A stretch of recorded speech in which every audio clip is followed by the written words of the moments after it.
You were never supposed to hear this. Not now. Not in this form. But something has shifted, and once the door cracks open, it cannot be closed again. The story of the Fenwick family was erased from textbooks, blacklisted from archives, and buried beneath centuries of quiet agreements. And yet, it persisted. Whispers passed down in secret societies, symbols carved into cellar stones, old women crossing themselves when the name was spoken. This bloodline, the Fenwicks, wasn't merely cursed. It was targeted. Not by man, not by God, but by something far older, something that feeds on bloodlines like fuel, not to destroy, but to sustain its presence here. In 1647, Ambrose Fenwick, a minor noble with ambitions that outweighed his sense, claimed a piece of land in northern England that should have remained untouched. Ravenscraft Manor. Built atop sacred ground once feared by the earliest pagan cults. He didn't buy the land. He inherited it, through fire. A manor destroyed. An entire family, the Blackwoods, burned to ash in a night without thunder. They were not victims. They were keepers. And Ambrose? A man of science. Of pride. He believed nothing he could not measure. Until the blood on his children's necks began to move with the phases of the moon. Until his wife began to dream of children she hadn't yet conceived, and their suffering. Until his son claimed to hear the voices of those not yet born. There's something ancient woven into the Fenwick blood. A thread of memory that does not belong to this world. And when that thread was pulled, when Ambrose dared to sever it, it didn't vanish. It coiled. It waited. And it followed. What you're about to hear isn't folklore. It isn't mythology. It's the autopsy of a lineage that should never have survived. And the reason it did, is because something made sure of it. This story isn't about the past. It's about you.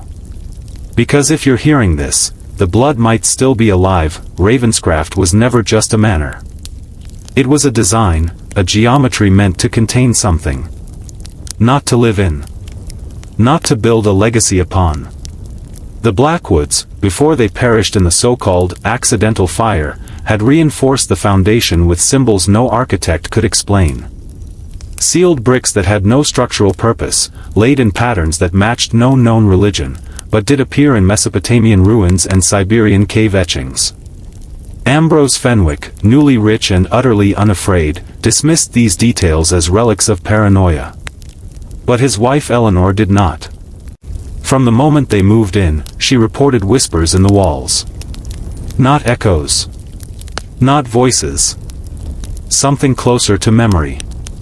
Living memory, replaying, twisting, learning. Her dreams became premonitions. Night after night, she saw the same vision, not of death, but of lineage, unborn children, emaciated, crawling through darkness towards something that waited. Watching. And smiling.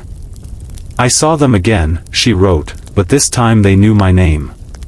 And they thanked me for bringing them here. When she gave birth to twins, Edmund and Margaret, the servants were the first to panic. Crescent-shaped marks on their necks pulsed faintly in moonlight. Their pupils dilated when no light was present. And when they cried, mirrors across the house would crack, not shatter, but spider.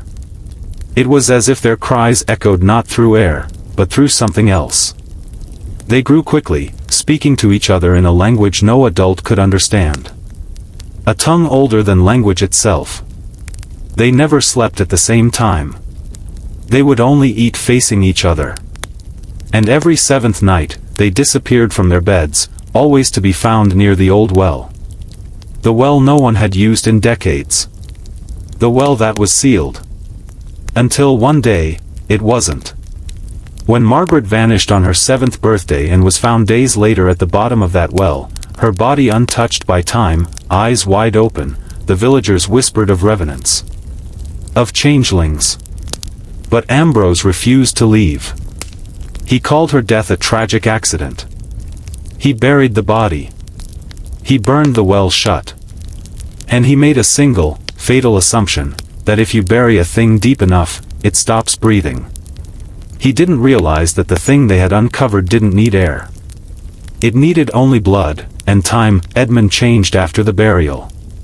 Not just emotionally, physiologically. His skin grew paler by the day, almost translucent, and his dreams no longer ended. Eleanor described waking him as like pulling someone from the bottom of a lake, gasping, screaming, trembling. He began sketching symbols in soot and blood, always the same, a spiral, broken at one end and bleeding into the shape of a child's eye. He refused sunlight, insisting that they hurt when he looked at the sky. At night, servants heard him whispering not to himself, but to someone else in the room. And sometimes, when they opened the door, they would see Margaret's silhouette standing at the foot of his bed, impossibly real, lips moving, but no sound escaping. When Eleanor confronted Edmund about these hallucinations, he corrected her gently, "She's not dead. You buried the wrong twin." That single sentence unmade Eleanor's sense of reality. She began consulting old texts, grimoires, monastery records, the forbidden journals of midwives excommunicated for birthing abominations. Patterns emerged. Twins born with unnatural marks. One always dying before their 7th year. The other speaking for them afterward. Always near places of power. Doorways. Fault lines in the skin of the world. But these cases weren't isolated. They were suppressed. Deleted. The church, the crown, even private scientific societies had all touched the Fenwick story before, and backed away. By 1655, 5 of the estate's servants had died of a mysterious illness. Skin graying. Mouths filled with soil. Eyes rolled back, yet blinking. And each of them, before death, had etched the spiral onto walls, floors, or even their own skin. The local physician fled after his assistant bled from the nose while examining Edmund and whispered, "It remembers me."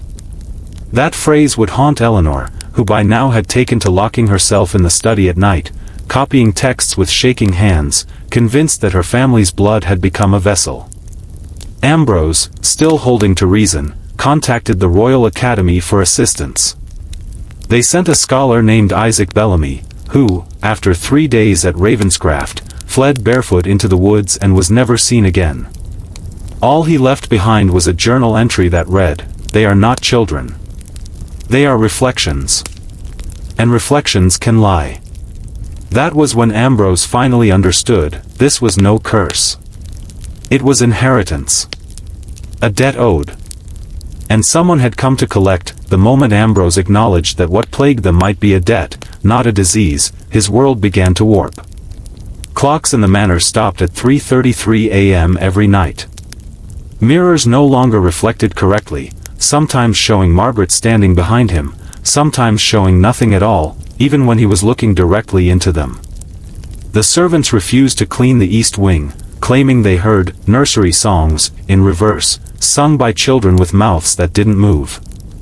Ambrose, once a man of unshakable logic, started to keep watch over Edmund at night, fearing not for his son's safety, but for his soul. Eleanor, meanwhile, had uncovered something chilling in her journal studies, an anonymous 15th-century midwife's ledger describing a mirror-born pair born in Bohemia, one of whom drowned before their 7th birthday. And the surviving child who grew into a prophet, until he was burned alive for heresy. His final words? "The watcher waits in water. The debt must bleed." Eleanor believed Margaret's death wasn't a tragedy. It was an invitation. That the thing behind the veil had been watching their family's line for generations, waiting for the moment it could slip through, not with force, but with permission. And the twins' shared blood, born on sacred soil, opened that door. Eleanor's journals became erratic, filled with phrases like, "the hallway inside the mind," and, "he speaks through reflections." She sketched the spiral hundreds of times, each one slightly different, as if trying to capture a moving target. Then came the final proof.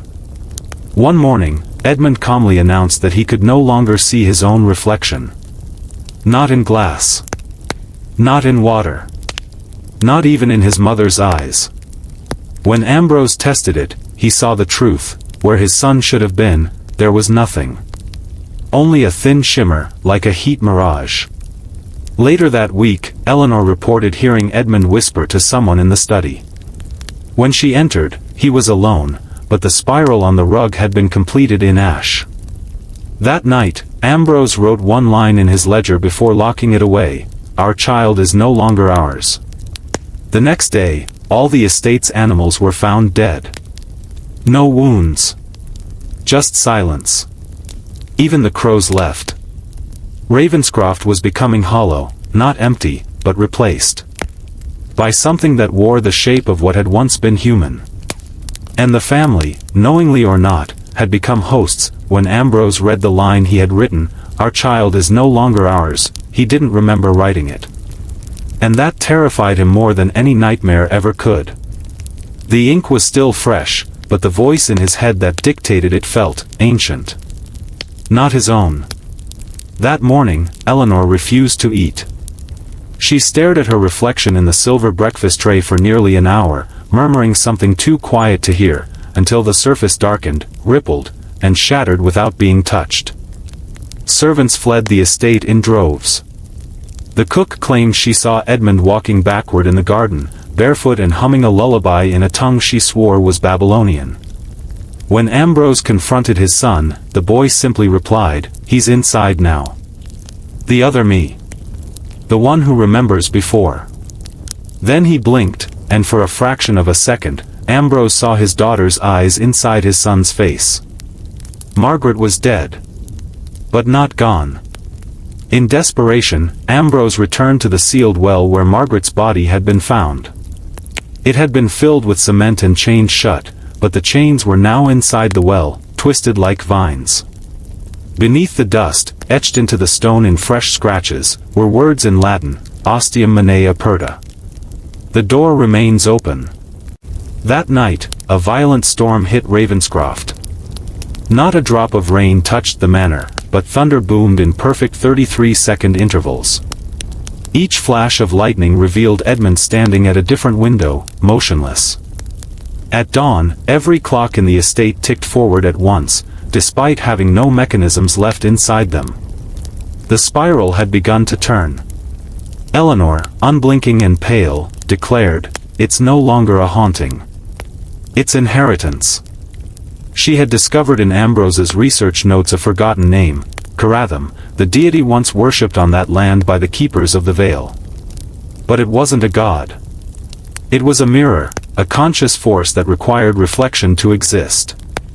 And now it had found one. Through Edmund. Through grief. Through blood. The Fenwick line had not simply awakened a curse, it had given consent. In his final act of sanity, Ambrose tried to leave the manor with Eleanor. But Edmund stood at the gates, smiling, eyes completely white. The crows returned that day. But they didn't fly. They walked, in circles, around the house, beaks sealed shut. Ravenscroft was no longer theirs. It had remembered its true master. The death of Ambrose Fenwick marked a pivot in the legacy, not because he failed, but because in trying to close the door, he showed it where to look next. Eleanor and Edmund, now alone in the smoldering ruin of Ravenscroft, didn't bury the body. They burned it, on the same altar Ambrose had once sworn to science. The flames, Eleanor would later write, turned blue when they reached his heart. And that's when the voices returned, not from the walls this time, but from Edmund himself. For 3 days, he didn't sleep. Didn't blink. Only whispered prayers in a language no one recognized, though every phrase ended the same: "He comes backwards through the blood." Eleanor packed what she could and fled with her son before dawn on the 4th day, abandoning the manor for good.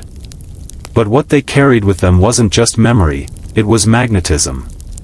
Wherever they went, mirrors cracked. Strangers stared too long. Shadows lingered too near.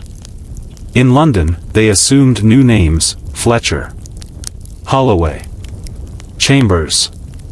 But the curse never needed names, it followed the spiral of blood. Edmund, now 19, refused to enter churches or cross bridges. "They echo too loud," he would mutter. At night, Eleanor would find his journals filled with maps that didn't match the city, diagrams of places that felt familiar but didn't exist. He insisted they were blueprints of the in-between. When asked to explain, he wept and said only, "It's not a place. It's a reflection. And it wants us all to remember its shape." Eleanor had long since stopped dismissing such things. She devoted herself to study, contacting occult societies, ancient order librarians, even the disavowed Church of the Hollow Star. All warned her the same: there is no cure for what you carry. Only containment. But the cost of containment is continuation. Because to keep the entity at bay, the bloodline must survive, fragmented, diluted, hidden. And with every new generation born, the spiral turns again. That was the paradox. The trap. And it worked, because Eleanor made the choice they all would have made: she chose life. Edmund married. Had children. Taught them the rituals. Hid the grimoire in coded scripts passed through whispers. But every third generation, one child would remember without being told. Draw the spiral without ever seeing it. Speak in tongues they'd never been taught. And those were the ones the mirror watched most closely. The ones it marked. The ones it would call back to the place of origin, not in location, but in pattern. And you, if you've followed this far, you already feel it, don't you? The quiet tug behind your eyes. The pressure at the base of your skull. That's not fear. That's recognition. By 1721, the Fenwick bloodline had scattered across continents under a dozen false names: Fletcher, Fontaine, Fraser, Whitcomb, Greaves, all masks, all feints. Yet despite oceans, time zones, and cultures separating them, patterns emerged. Crescent-shaped birthmarks appearing precisely at the third generation. Children who refused to sleep during full moons. Elders who reported seeing deceased relatives in polished surfaces, only to vanish themselves within days. Eleanor's grimoire, replicated in cipher, passed secretly among descendants, spoke of 3 signs that would mark the beginning of what she called the returning. The first, twins born during a lunar eclipse, each bearing inverted spirals on opposite palms. The second, a resurgence of mirror-based psychosis among descendants. The third, the silence of birds. Yes, birds. As absurd as it sounds, the final warning was always the same: when the birds stop singing near any Fenwick-descended property, the veil is thinnest. And in 1764, in the Massachusetts town of Cold Hollow, all 3 signs manifested at once. The twins, Peter and Lydia Foster, were born during a blood moon. From birth, they never spoke aloud, but their mother claimed they spoke to each other across her mind. When the local schoolteacher found his own reflection blinking out of sync in the schoolhouse mirror, he blamed fatigue. But when 5 students began drawing spirals with their own blood and repeating phrases in Old Church Slavonic, he fled the town, never to return. Days later, the birds vanished. The silence was so total it made grown men weep. That's when the dreams began again, not just for the children, but for everyone who bore even a drop of Fenwick blood. Dreams of a door with no handle. Of something behind it, breathing, slowly, patiently. And then came the fires. Spontaneous. Targeted. The family estate burned in a windless storm. Peter was found standing amid the ashes, untouched, holding a mirror shard with blood that wasn't his. Lydia disappeared entirely, only to reappear decades later in the private notes of a Russian occultist who referred to her as the reversed saint. But here's the part most overlooked: every town the Fenwick descendants settled eventually folded in on itself, either absorbed into other municipalities, renamed, or erased. Cold Hollow? Gone. Fontaine-sur-Lac? Flooded. Greaves Hill? Collapsed into a sinkhole. The bloodline didn't just carry a curse. It carried a geometry, one that bends space, perception, and time. You haven't noticed yet, but your town might already bear their mark. All you have to do is look, but not in a mirror. Look in reflection. Look in pattern. And listen to the silence. It was 1798 when a peculiar document surfaced in the archives of the British East India Company, a field report from a colonial physician stationed in Bengal. The report was not filed through medical channels, but sealed under occult anomalies, an obscure classification used only a handful of times in the company's entire history. The physician, Dr. Nathaniel Greaves, a direct descendant of Eleanor Fenwick, had been stationed near a village called Caligat, known for its rituals to the goddess Kali. There, he witnessed what he described as a reversal of death. A 6-year-old child drowned in a river during a monsoon surge. Declared dead. Buried. Yet 3 nights later, she was found walking barefoot through the jungle, reciting English nursery rhymes she had never been taught. Her palms bore fresh crescent-shaped burns, not scars, but active wounds, pulsing faintly like a second heartbeat. Greaves took her in for observation. His notes became frantic. He claimed the girl never blinked. That she mimicked the voice of his dead wife in dreams. That she stood perfectly still for 6 hours, staring into the silver back of his watch, whispering, "You hear it too." The turning. Within 2 weeks, Greaves was missing. The girl, too. All that remained in his quarters was a diagram, meticulously inked on human skin, of a spiral made entirely of human names, each name repeated exactly 7 times. At the center, Fenwick. Years later, when the East India archives were digitized, that same image caused a neural collapse in the AI system that attempted to analyze it, an incident so bizarre it was suppressed under digital forensics laws. But that image resurfaced on the wall of a Berlin subway station in 1933. As a graffiti tag on a California underpass in 1987. As a crop circle in Denmark in 2001. All identical. All moving slightly in CCTV footage. And always appearing where a Fenwick descendant had just died. You're beginning to understand now, this bloodline isn't cursed in the poetic sense. It's coded, like a beacon, a ritual, a recursive program that activates under specific conditions. One of those conditions is memory. Another is attention. By hearing this, by focusing, you are playing your role. Even your curiosity is part of the ritual. The spiral needs witnesses. Because the spiral doesn't just haunt the blood. It infects lineage, even through adoption, even through whispered names. And perhaps, that's why you're here. Perhaps your ancestors had secrets. Perhaps the silence in your house at night isn't silence at all. Just, waiting. By 1831, the spiral wasn't just a symbol. It had become a structure, encoded not only in blood and behavior, but in architecture, music, and thought. In a private letter uncovered in the Vatican's apocryphal archive, Cardinal Matteo di Alvernia confessed to witnessing a spatial anomaly beneath the Basilica di San Lorenzo, a circular chamber with 13 arched doors, none of which appeared in the original blueprints. He described entering one of the arches and emerging in a different year, 1823, to be exact, where he saw a child with crescent-shaped scars on her wrist sketching spirals into the sand with her bare feet. He wrote, "The child smiled at me. She said my name before I offered it. She said, 'You belong to the fun.' I never told her I was born Matteo Fenwick." This was the moment the church realized something heretical. This entity doesn't just follow the bloodline, it curates it.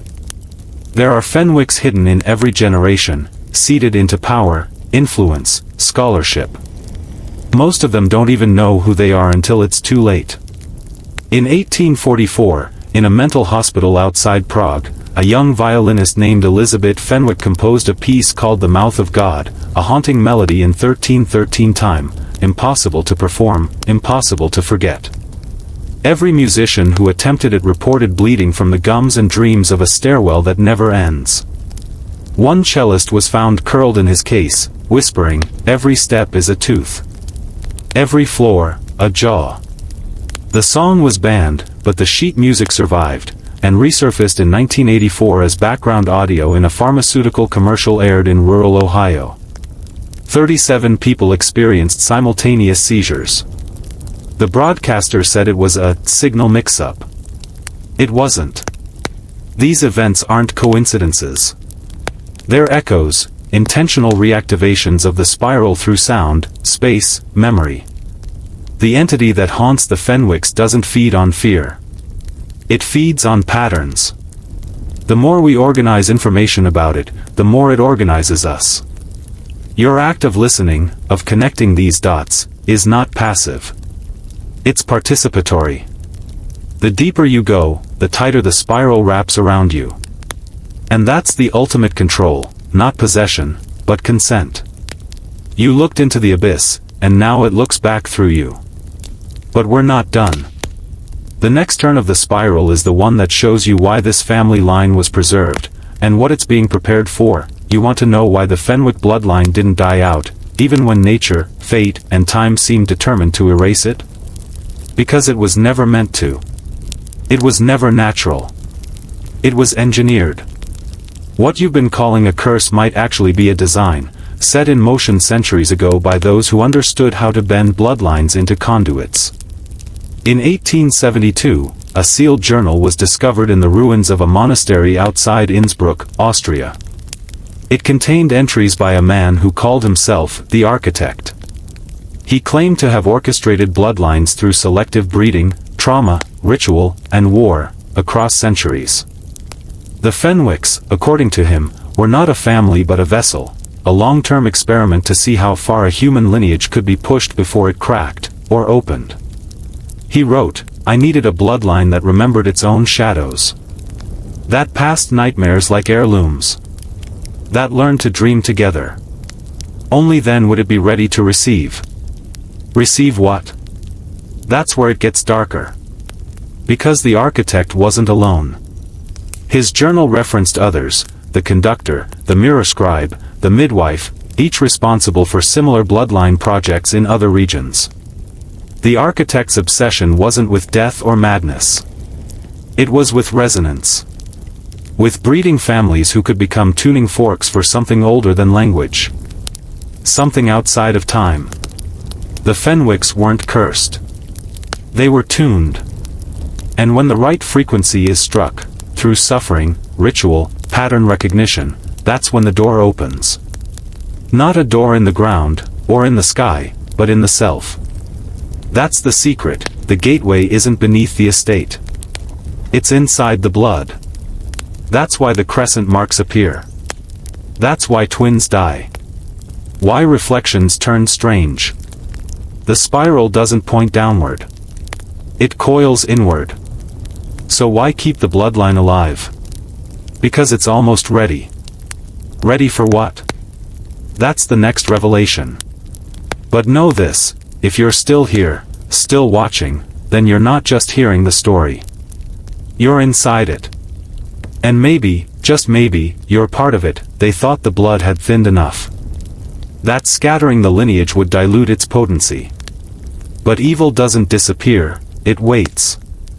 It feeds on memory, not presence.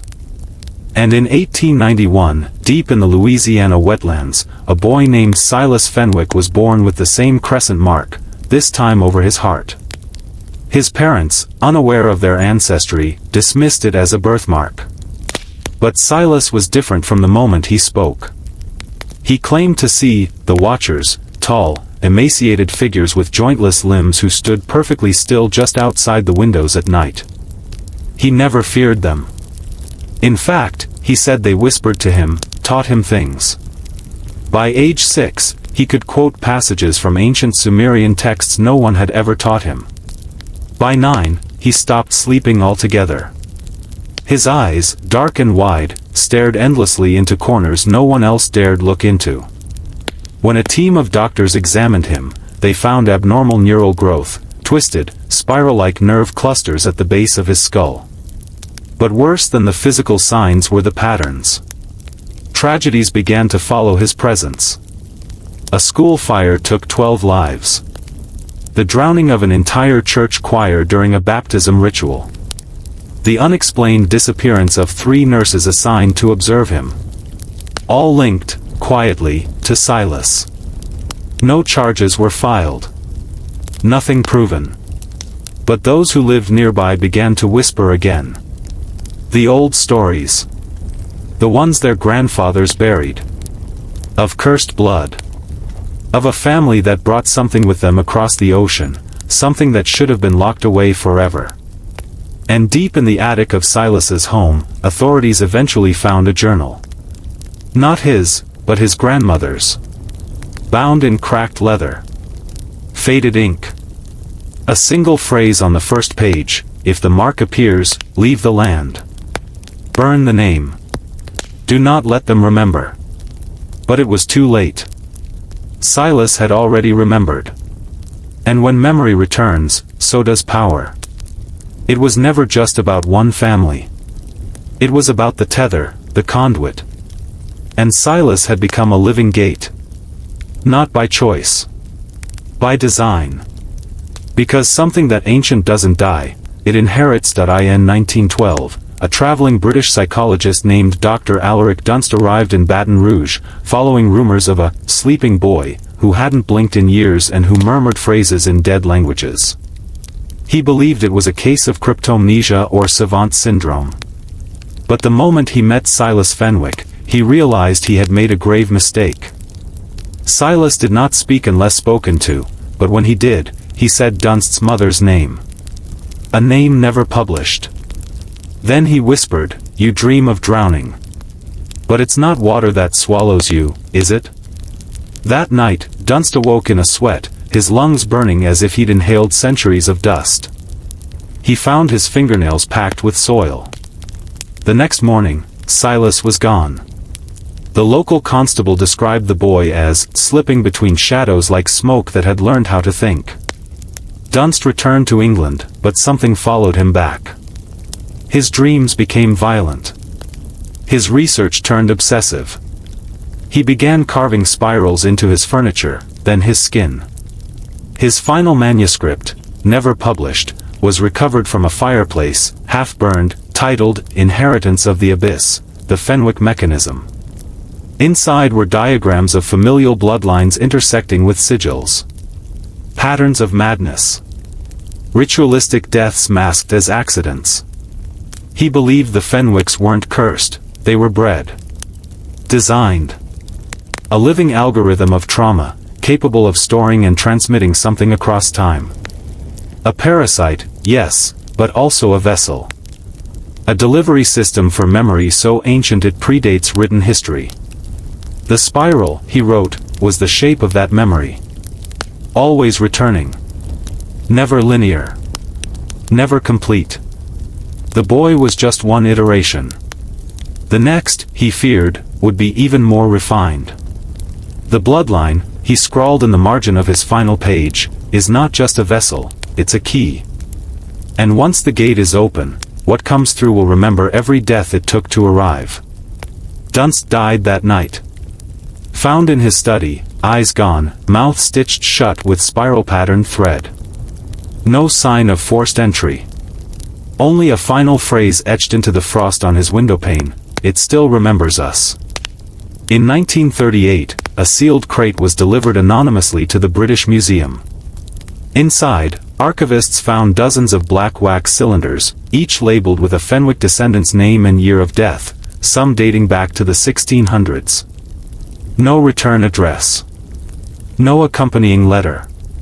But each cylinder held audio unlike anything previously recorded, reverse speech chants layered beneath static, overlapping voices calling out in tones that caused nausea, migraines, and even seizures among the restoration team.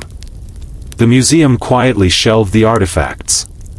But one in turn, fascinated, stole a cylinder labeled Eliza, 1743, and brought it home. That night, she documented hearing her own voice on the playback, though she had never spoken those words. "We remember in mirrors. We return in glass. In the days that followed, all reflective surfaces in her flat began distorting. Her reflection blinked at the wrong time, smiled when she did not. Her neighbor reported seeing two identical versions of her, one on the balcony, the other watching from behind the curtains. On the seventh night, the intern was found drowned in her own bathtub. Her body folded backward, her mouth stuffed with shards of mirror. Written on the fog tile above her was a phrase traced in blood, "The line is waking." News of this incident never reached the public, of course. But another researcher, Dr. Miriam Holloway, who'd been cataloging the cylinders in secret, made a chilling discovery. The audio frequencies on the wax cylinders mapped almost perfectly onto ancient cuneiform spells believed to summon memory-bound guardians, beings who guard the thin spaces between worlds. And the names of the dead whispered on the cylinders?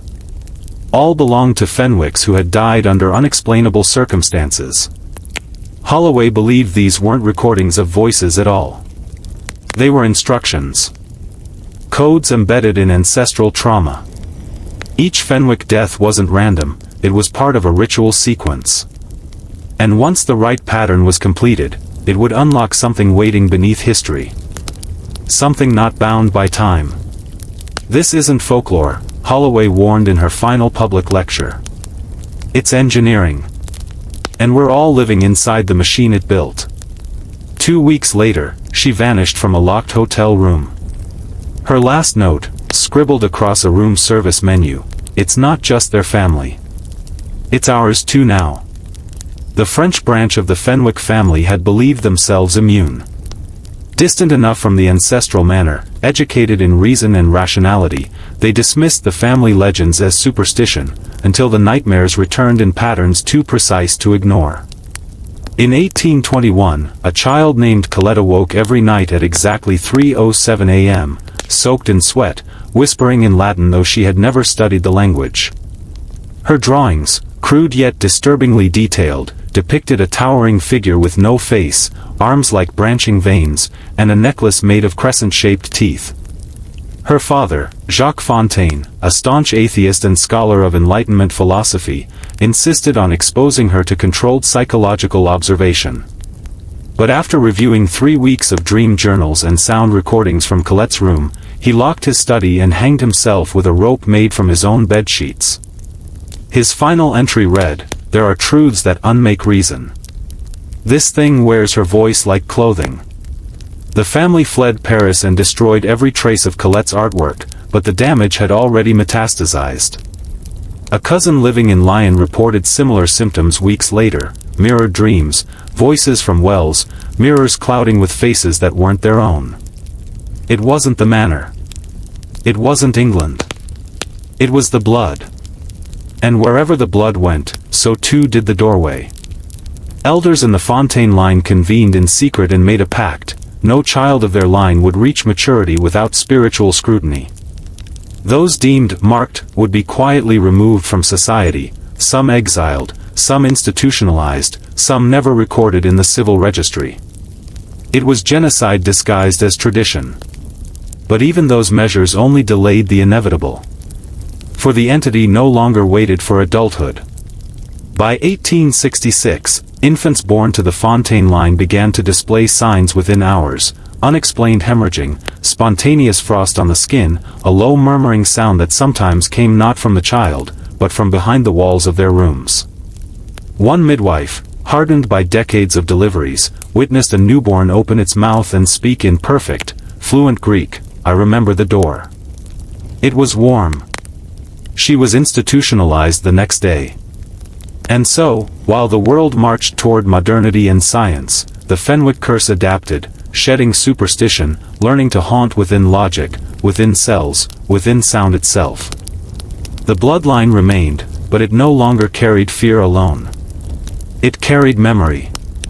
And memory, when it cannot be forgotten, becomes a weapon. By the turn of the 20th century, the Fenwick descendants had fractured across continents, each family line a desperate attempt to scatter the blood, dilute the lineage, and escape the shadow that had followed them for generations. But entropy was not safety. The entity that haunted them was not bound by names or addresses. It followed patterns, and blood is the most ancient of patterns.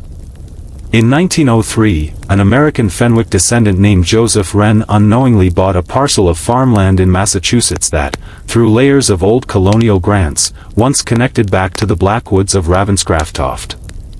Within a year, every animal on the property had died, and his wife was found whispering to an empty crib at midnight, cradling nothing. Their daughter, Alice, just 8 years old, began to write entire passages from Eleanor Fenwick's 17th-century journal, word for word, in the original ink style, though she had never seen the book. When they tried to burn the writings, they reappeared in soot across the walls of their barn.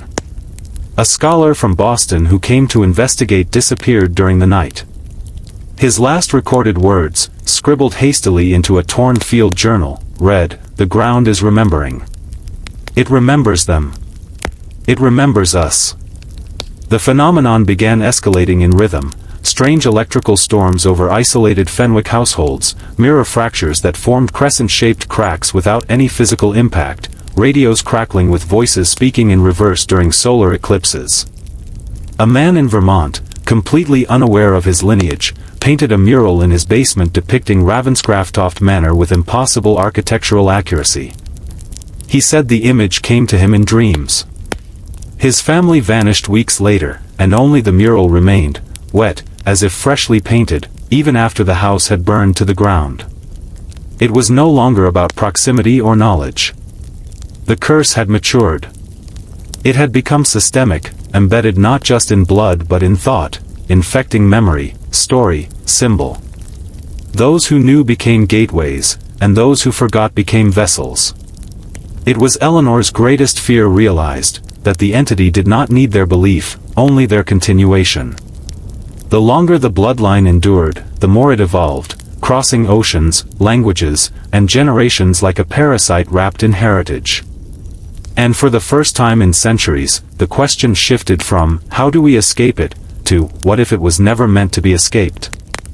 In 1937, a classified psychiatric report emerged from a private asylum in Wales, detailing the case of a child named Thomas Elric, a patient with no known parents, found abandoned on the steps of a ruined chapel bearing a locket with the name Fenwick carved in worn Latin script. The boy never spoke, never cried.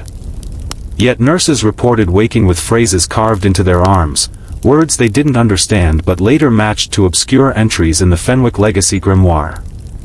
When a young doctor attempted hypnosis, he found himself speaking in tongues, his pulse synchronized with the flickering of the room's overhead light, which no longer responded to electricity but to the rhythm of Thomas's breath. After the doctor was institutionalized himself, muttering about blood frequencies and echoes trapped in genetics, the asylum sealed the boy's room.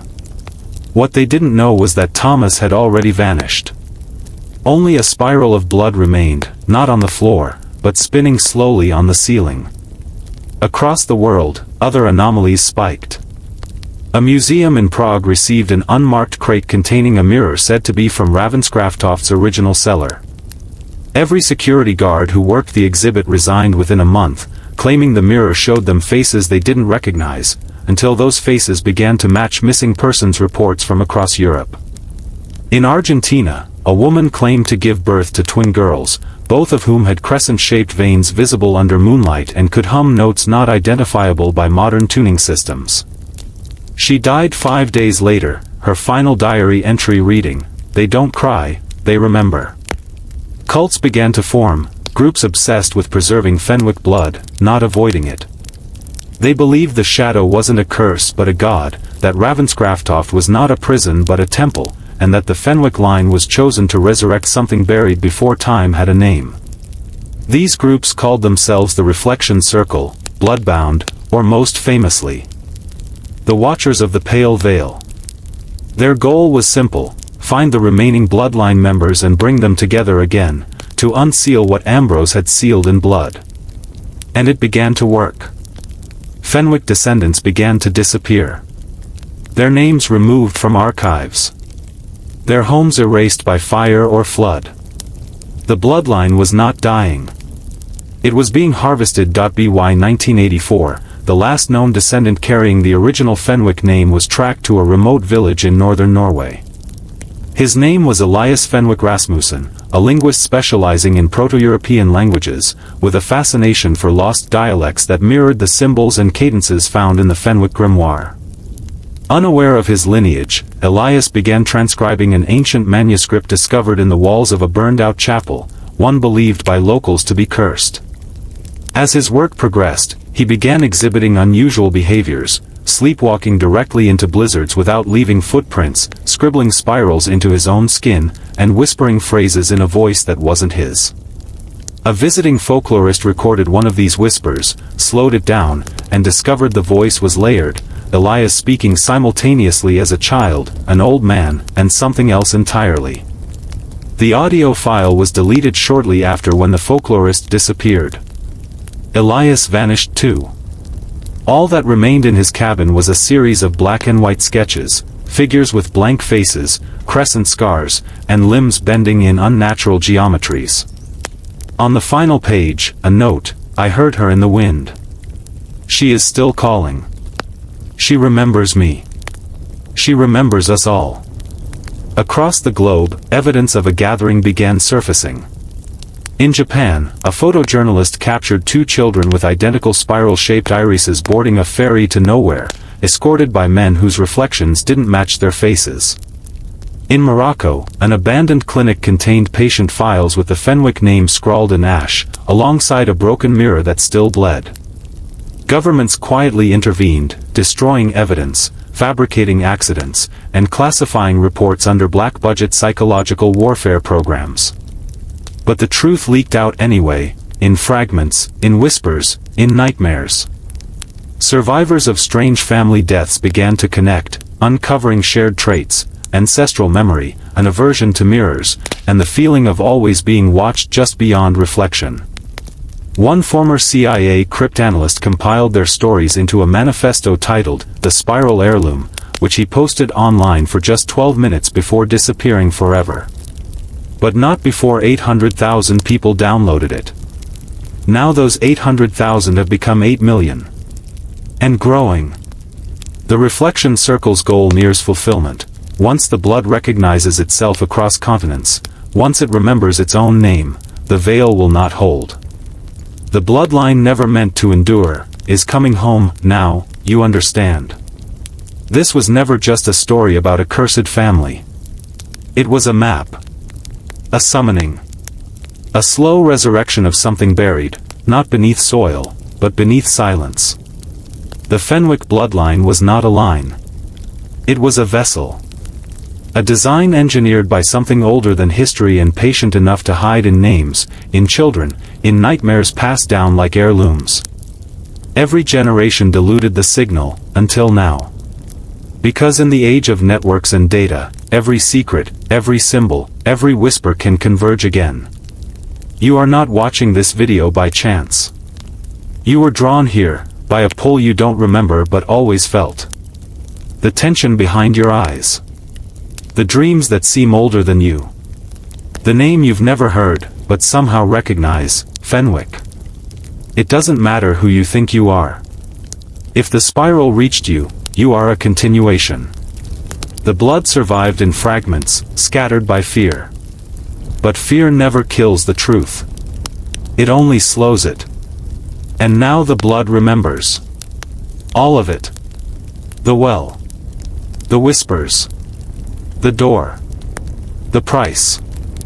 The names scratched into stone that were never meant to be spoken aloud again. And now that you've heard them, you've invited them back in. You've spoken with your attention, and they are listening through you. But here's what they didn't expect, you're not afraid. You're awakening. If you've come this far, it's because something in you was always part of the recursion. And now that you know, the reflection becomes a weapon. Not all inheritance is weakness. Some of it is power, dark, ancient, unyielding. So speak the phrase aloud, twice, now. I remember the door. I reflect the blood. Comment it below to awaken others, because now that the spiral has turned, the truth must spread. That's how it survives. That's how you survive. The story ends here, unless you choose to carry it forward. But be warned, Once told, it can never be untold. Once seen, it reshapes what you are. Share this. Show this. Pass it into the algorithm. Let the watchers watch themselves again. The Fenwick line lives, and you were never outside it. Welcome back.